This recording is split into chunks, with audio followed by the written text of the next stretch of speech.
All right, 2 Samuel chapter 5. Some momentous things are going to happen in this one because, of course, yes, David finally becomes king of all Israel.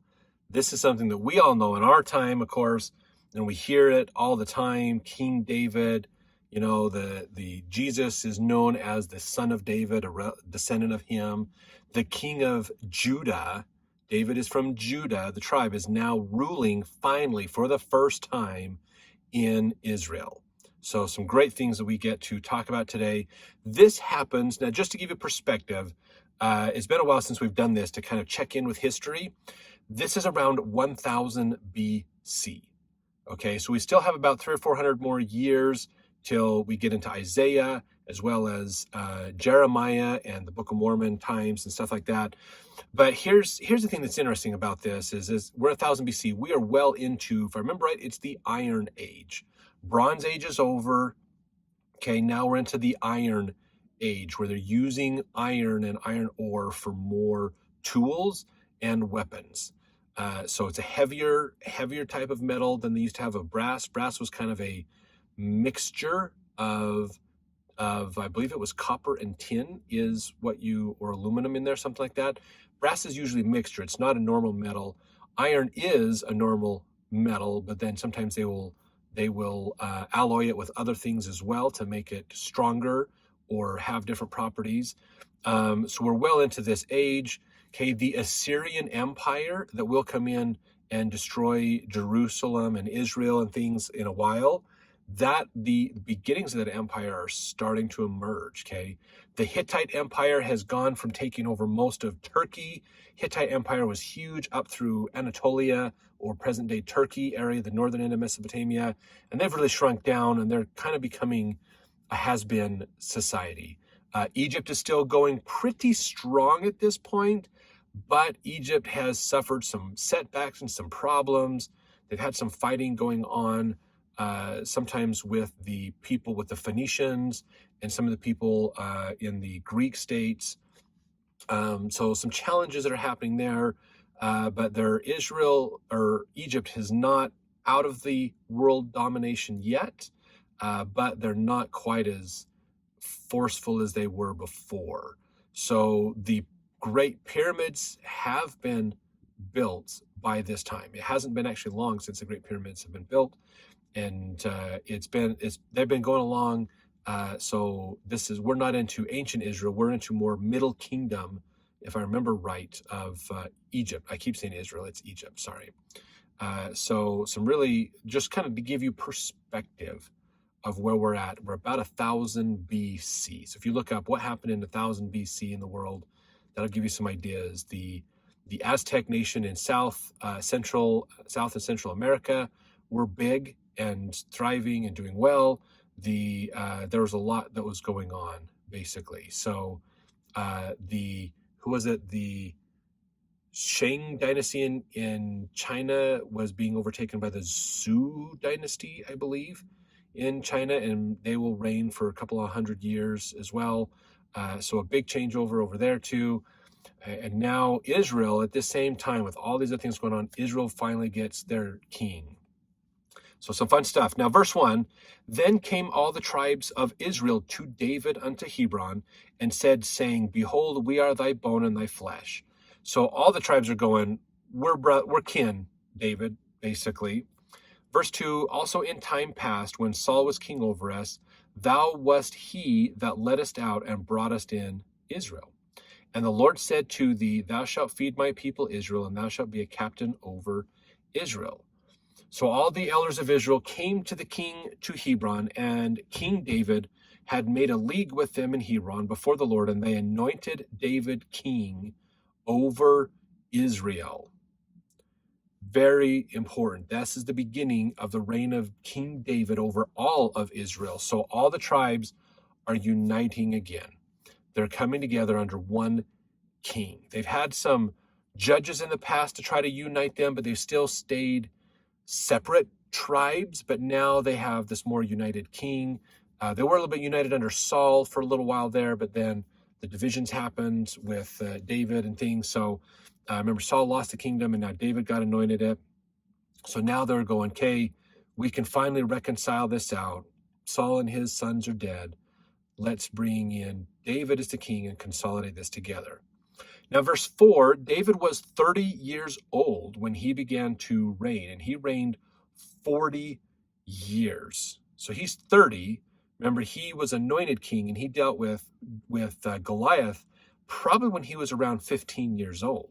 14, between 12 and 15 years old is when he dealt with them. And then he was anointed by Samuel to be the king, because Samuel's like, nope, God take it away from you, Saul, and gave it to David.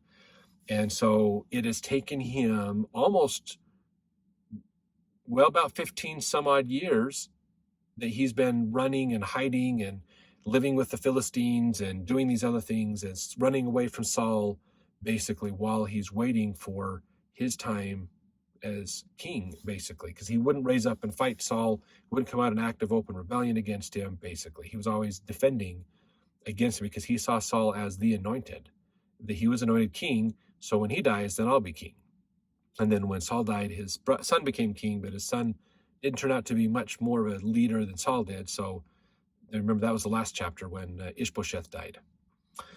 Verse 5, in Hebron, he reigned over Judah 7 years and 6 months. So it's been since Saul died and Ishbosheth died was 7 years and 6 months, or somewhere around there, basically. Because after Saul died, Judah said, David, you be our king. And the rest of Israel said, we're going to stay under Ishbosheth, basically. And in Jerusalem, he reigned 33 years over all Israel and Judah. So he's reigned in Hebron, but now he's going to move the capital of his rule to Jerusalem, which is good because Jerusalem kind of sits in a way geographically in the middle of all the tribes. It's kind of a central city. And so we're going to learn a little bit about this. In fact, verse 6. And the king and his men went to Jerusalem unto the Jebusites. The Jebusites were the people that lived there, kind of a Canaanitish group that was there before Joshua came in. The inhabitants of the land, which spake unto David, saying, except thou take away the blind and the lame, thou shalt not come in hither, thinking David cannot come in hither. And so they're basically saying, oh, look, we're gonna arm the blind and the lame. There's no way you're getting in. You're gonna have to fight all of our people off to get into this city, basically. So they did not get wiped out. They were one of the Canaanitish groups that never did get wiped out by the tribes under Joshua and back then. So they've learned to kind of have this living with Israelites around them, because Judah's there, and then Benjamin moved in. Remember, Gibeon and those areas were Benjamin. Bethlehem was a Benjamin city. That's a suburb of Jerusalem, basically. All those areas there as well. So Judah and Benjamin were in that area. The Jebusites retained the city of Jerusalem. Verse 7, nevertheless, David took the stronghold of Zion. The name is the city of David. So he takes over Jerusalem. He wipes out the Jebusites, and he takes over the city of Jerusalem. It is now known as the city of David, because that becomes where he rules from. So that's where we get that name, the city of David. Verse 8, and David said on that day, whosoever getteth up to the gutter and smiteth the Jebusites and the lame and the blind that are hated of David's soul, he shall be chief and captain. Wherefore they said, the blind and the lame shall not come into the house. So, and David dwelt in the fort and called it the city of David. And David built a round about from Millo and inward. And David went on and grew great, and the Lord God of hosts was with him. So the Jebusites basically said, you're not taking over our city. We've kept the Jews out, or the tribe of Judah out for many, many years. Benjamites out. You're not taking us out. We're going to arm even our lame and our sick are going to be armed. There's no way you're going to win. What happens? David wins the city, basically. He gets in and he gets them taken care of. And whosoever getteth up to the gutter. Some people are wondering about this. What does that mean? We'll get up to the gutter. So some of the people look at this and say, well, what could that mean? So some of the scholars are saying here, let's see.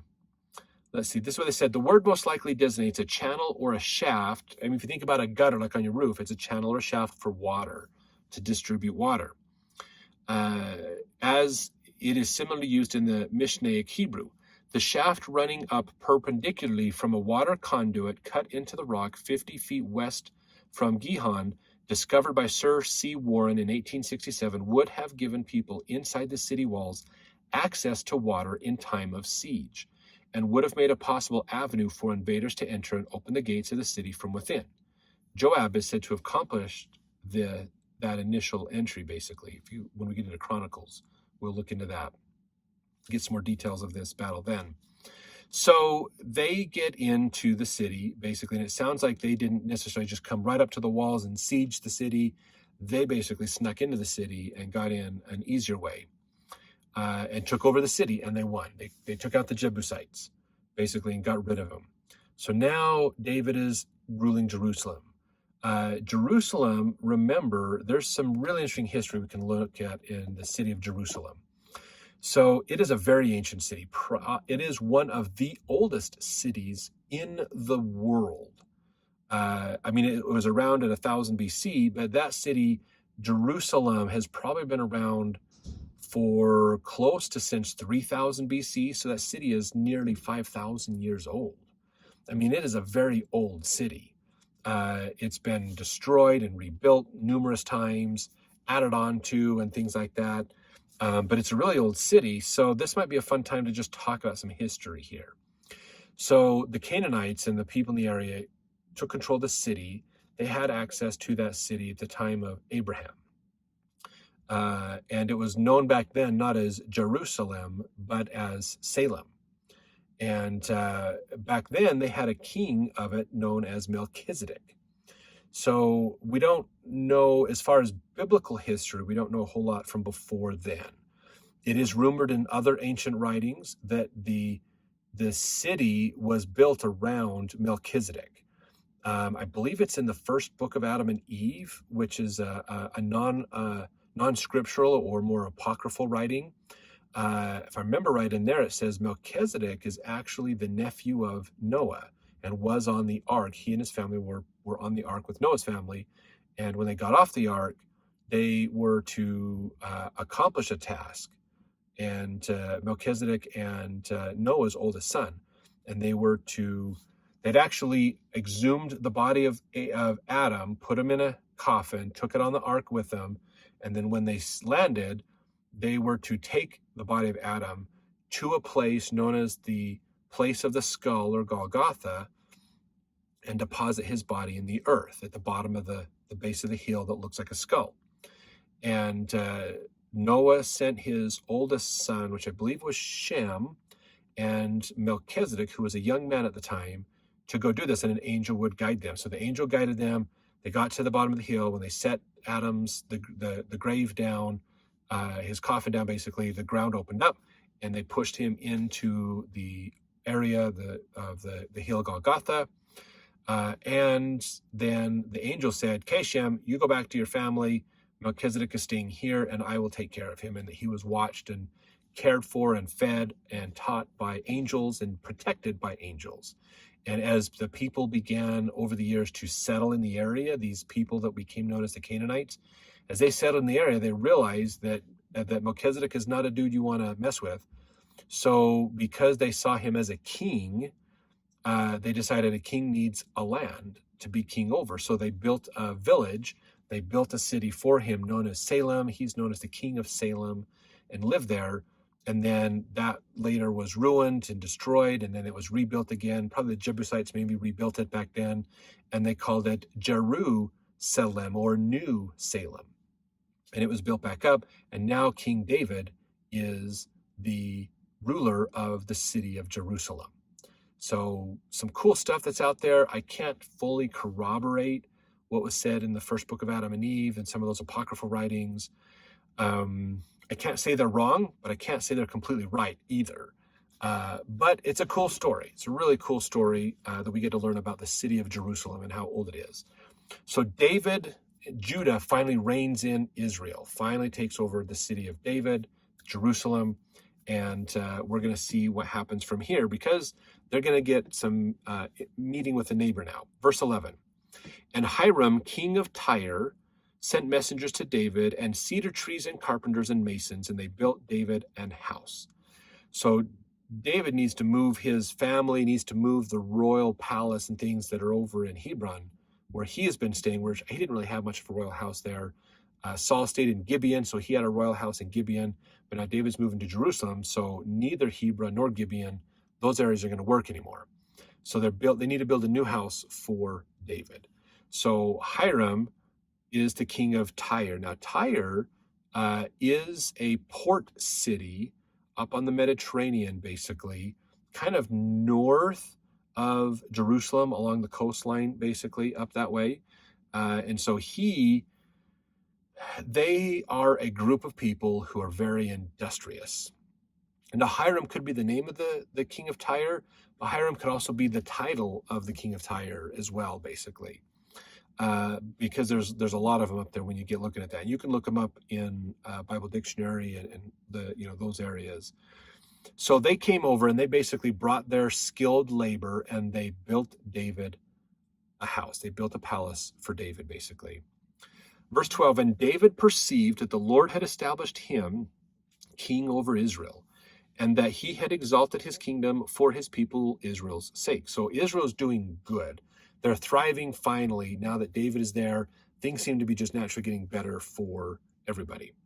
Verse 13, and David took him more concubines and wives out of Jerusalem. After he was come from Hebron, there were yet sons and daughters born to David. And these be the names of those that were born unto him in Jerusalem: Shammah, Shobab, Nathan, and Solomon, Ibhar, also Elishua, and Nepheg, Japhia, Elishama, Eliada, and Eliphalet. So that he had a bunch of other concubines and other children by those concubines as well. So this is good history, because if you remember, actually, in the Book of Mormon, in Jacob, I believe it's chapter 5, we learn that while David had many wives, he was not sanctioned by God for all of those wives, and that's where he got in trouble. So some of these wives could be a possibility of getting him into trouble with God.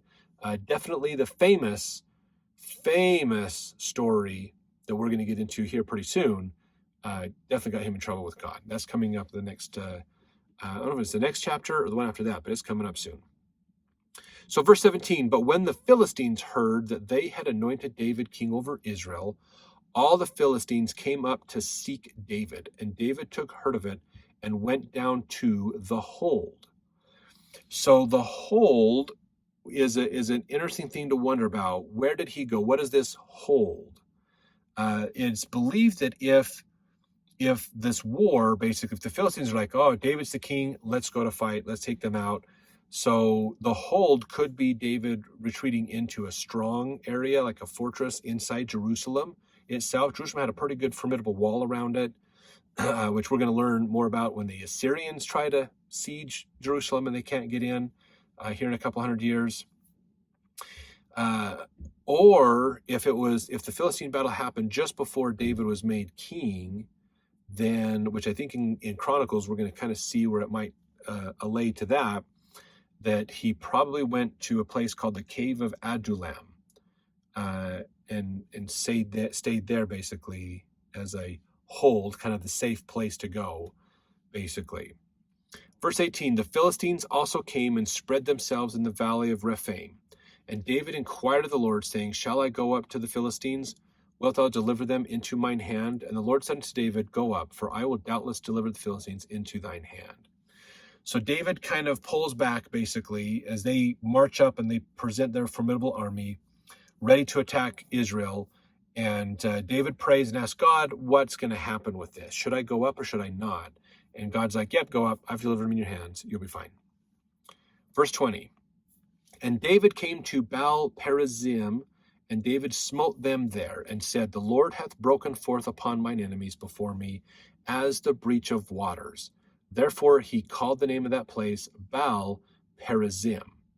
So that's where it got its name from. Basically, he smote the Philistines and took them out. And they were oftentimes worshipers of Baal, and he took them out. Verse 21, and there they left their images, and David and his men burned them. So they left their idols. They fled so fast that they left their idols. So David burned their idols, basically. Verse 22, and the Philistines came up yet again and spread themselves in the valley of Rephaim. And when David inquired of the Lord, he said, thou shalt not go up, but fetch a compass behind them and come upon them over against the mulberry trees. So now the advice from God is, you're not going to go against them. You're going to actually go around them. Go over to this other side to hit them, basically. Verse 24, and let it be, when thou hearest the sound of a going in the tops of the mulberry trees, that then thou shalt bestir thyself. For then shall the Lord go out before thee to smite the host of the Philistines. And David did so as the Lord commanded him, and smote the Philistines from Geba until thou come unto Gazer. So David followed God's advice and said, don't come straight out at them, but go over here to this side. And when they basically march by, you attack them and get them. So it wasn't a no, you're not going to fight him, but you've got to go in a different way. And he ends up outsmarting the Philistines. I'm sure the Philistines thought they had a total advantage, and now suddenly they have no advantage, and David's knocking them out, basically. So hard to fight a guy that can talk with God and that can make this happen. This is pretty amazing. So we'll see in the next chapter to see what happens with this war of the Philistines.